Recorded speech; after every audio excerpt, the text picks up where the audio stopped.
პასუხობს 5 წუთში დაურეკავ კიდე.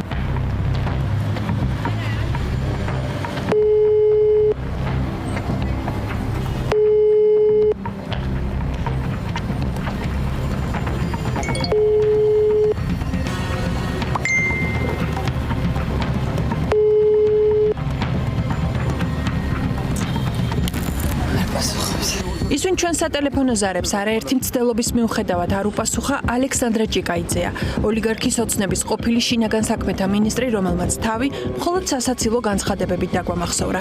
Knaurit tona 790 დღევადი ნარკოტიკული საშუალება გერაინი. ეს არის ავღანური წამოშობის ნარკოტიკი, რომელიც მიეკუთვნებოდა თალიბანს. ამის გადატანა ხდებოდა ევროპის მიმართულებით და ამ თანხებით კიდე ხდებოდა ამ თალიბანის ამ პიროვნების დაახლოებით 400 მილიონი დოლარის. კანონი ქურდებს და კრიმინალ ავტორიტეტებს და კრიმინალებს ჩემთან ერთად პირადად ჩემთან ერთად საქართველოს რესპუბლიკაში თანაცხოვრება შეუძლებელი იქნა მათთვის. 2012 წელს როცა მოხდა საყოველთაოს ამნისტია რაღაცა იყო პრობლემები, კრიმინალ მოიმატა, მაგრამ ეხლა მინდა სულ პასუხისმგებლობით მოახსოვდო, კრიმინალი არის შესანიშნავ მდგომარეობაში. კრიმინალთან ერთად შესანიშნავ მდგომარეობამდე ღარიბაშვილთა ამაზაშვილების ახლობელმა საკუთარი ცხოვრებაც მალე მიიყვანა. მისი უცაბედი და დაუსაბუთებელი გამდიდრების შესახებ უკვე იცით.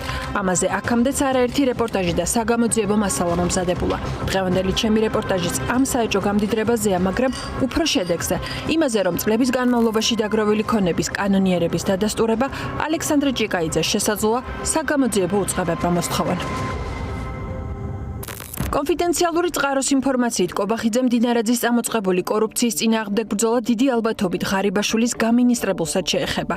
ამავე წყაროს ცნობით ლექსო ჭიკაიძეს მინიმუმ დაკითხვებზე მოუწევს სიარული და იმის ახსნა, მისი ბიზნესიდან მიდიოდა თუ არა წილი ივანიშვილის ყოფილ პრემიერ ღარიბაშვილთან, რომელზეც უკვე გვითხრეს, რომ კორუმპირებული იყო. არაოფიციალურად ასევე გვითხრეს, რომ სამართლებრივი პრობლემებისგან თავის არიდების მიზნით ლექსო ჭიკაიძე დროებით ქვეყნიდან წავიდა. წყაროსგან მიღებული ინფორმაციის გადამოწმება, რა თქმა უნდა, ბიზნესში წასულ ყოფილ მინისტრთან გვინდოდა. რახან სატელეფონო ზარებზე არ გვიპასუხა, მივაკითხეთ რეგისტრირებულ მისამართზე.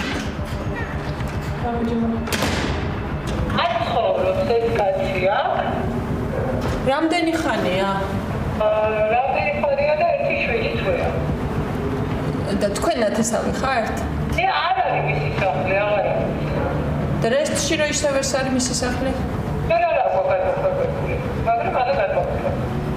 ალექსანდრე ჭიკაიძე ჯერეჩიკას კაცი, რომელიც როგორც ვიცი მუშაობს, აქვს ოფისი და არაერთხელ მინახია თქვენი გადაცემა, მიბრძანით ოფისში. დასაკითხოთ მისამართზე, არა ლოგიკურია. ოფისშიც არ არის ქალბატონო და ამიტომ მოვედით მისამართზე. ესეც ლოგიკურია. ყველა მისამართზე ვიყავი დამერწმუნეთ. ესე იგი არ არის საჭირო რომ შეგხვდეთ ალბათ. ესე იგი თქვენ ნათესავი ხართ, ასე როგორ გაბრაზდით და გავიზიარეთ. თქვენ წვეტივე არ მესაუბრებთ. თქვენ გაგიცით თუ რა მევიცით. ქალბატონი, რომელიც ლექსო ჭიკაიძის ნათესავი თუ არა მისი დიდი გულშემატკივარია, გვიმტკიცებდა, რომ ადამ მიცკევიჩის ქუჩაზე ამ კორპუსში ბინას შინაგან საქმეთა ყოფილი მინისტრი აღარ ფლობს. თუმცა საჯარო რეესტრის ოფიციალური მონაცემებით 293 კვადრატული მეტრის ეგრეთ წოდებული დუპლექსის ტიპის საცხოვრებელი კორპუსის ბოლო მე-12-მე-13 სართულებზე ისევ ალექსანდრე ჭიკაიძის საკუთრებაა. მეტიც მიმდინარე წლის 6 აგვისტოს მან ამავე მისამართზე 2 ავტოფარეხი დაირეგისტრირა. რახან ბინაში მყოფმა ჩვენთან საუბარი კადრს მიღმა ისურვა, ვკითხეთ ისიც, რა იცოდა სად იყო შინაგან საქმეთა ყოფილი მინისტრი. და საქართველოშია, ეგეც ხო არ იცით? საქართველოში ნამდვილად იქნება უკვე. უკვე? წასული იყო და ჩამოვიდა? ამირიბი დადასტურების შემდეგ, რომ ლექსო ჭიკაიძე ქვეყანაშია, მისი ძებნა სხვა მისამართებზე განვაგრძეთ. ჩასული ვიყავით საგურამოში, სადაც შინაგან საქმეთა ყოფილი მინისტრი საკმაოდ დიდ ტერიტორიას და სახლს ფლობს.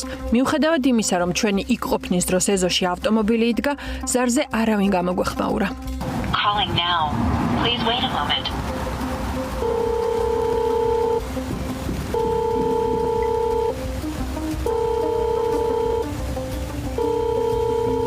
The person you're trying to reach is unavailable. შინაგან საქმეთა ყოფილი მინისტრის სახელზე სხვა არაერთი უძრავი ქონებაა რეგისტრირებული.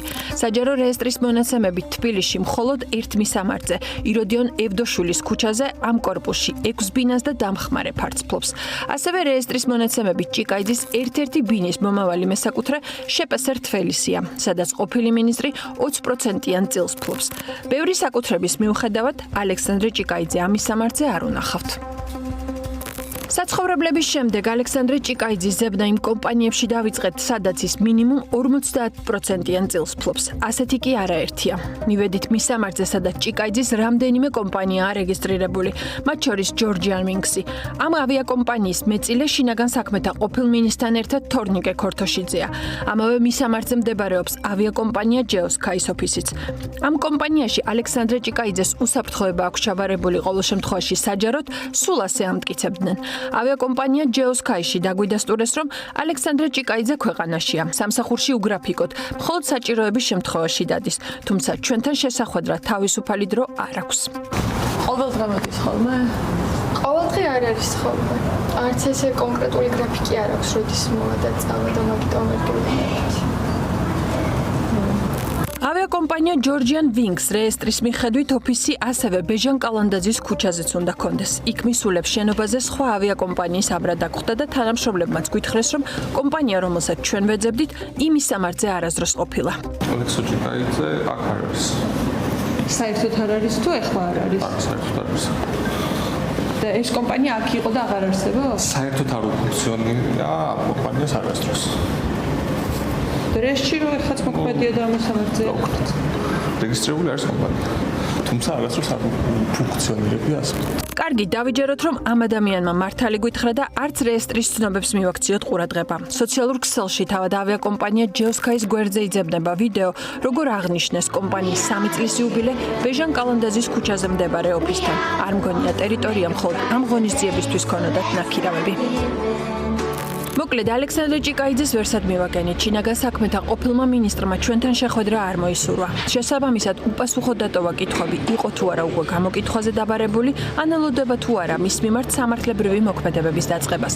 ვიდრე თავად დუმს, ჩვენ შეგვიძლია მხოლოდ ვივარაუდოთ, რა საქმეებზე შეიძლება გახდეს ღარიბაშვილის კახელების კლანში მოაზრებული ჭიკაიძე გამოძიებისთვის საინტერესო. Google-ის საძიებო სისტემაში მისი სახელისა და გვარის აკრეფისას რამდენიმე ინფორმაციას ნახავთ. სულ ბოლო ცნობები მის კოლ-ცენტრებთან შესაძლო კავშირს უკავშირდება.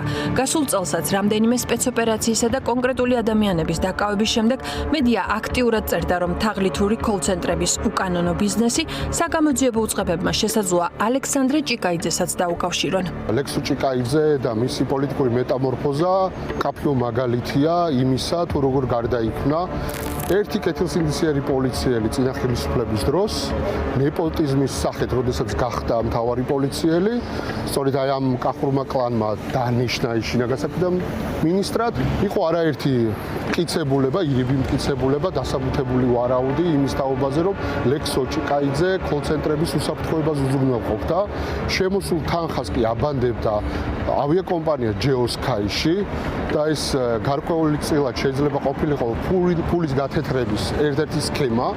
რა თქმა უნდა, თუ გამოძიება ჩატარდება კეთილსინდისიერად გამჭვირვალედ და შესაბამისი დამოუკიდებლობა ექნება ამ გამოძიებას, ეს ყველაფერი დადასტურდება, იმიტომ რომ სტანდარტი, რითაც ჩვენ ხელმძღვანელობდით, დასაბუთებული ვარაუდი, სქემა, კონკრეტული ადამიანები, რომლებიც იყვნენ ჩართული კოლ-ცენტრების ოპერირებაში, კოლ-ცენტრების მუშაობაში, ფაქტობრივად ამ კახური კლანის ან ლექსო ჭიკაიძის უახლოესი გარემოცვის წევრები იყვნენ, ან ყოფილი პოლიციის მაღალი თანამდებობები. თაღლითულ კოლ-ცენტრებზე და ქართულ ოცნებაში მათ მფარველებზე არაერთი საგამოძიებო რეპორტაჟია მომზადებული. მათ შორის ჯერ კიდევ 2023 წლის აპრილში შაბათის ფორმულამ მაყურებელს ვრცელი ჟურნალისტური გამოძიება აჩვენა, სადაც საუბარი იყო იმაზე, როგორ ფუნქციონირებდა შინაგან საქმეთა სამინისტროდან რამდენიმე მეტში თაღლითური კოლ-ცენტრი, რომელზეც მათ წყარო უმტკიცებდა, რომ ლექსო ჭიკაიძის იყო. შაბათის ფორმულა ჟურნალისტურ გამოძიებას მაშინ შესაბამისი უწყებებისგან რეაგირება არ ჰქონია.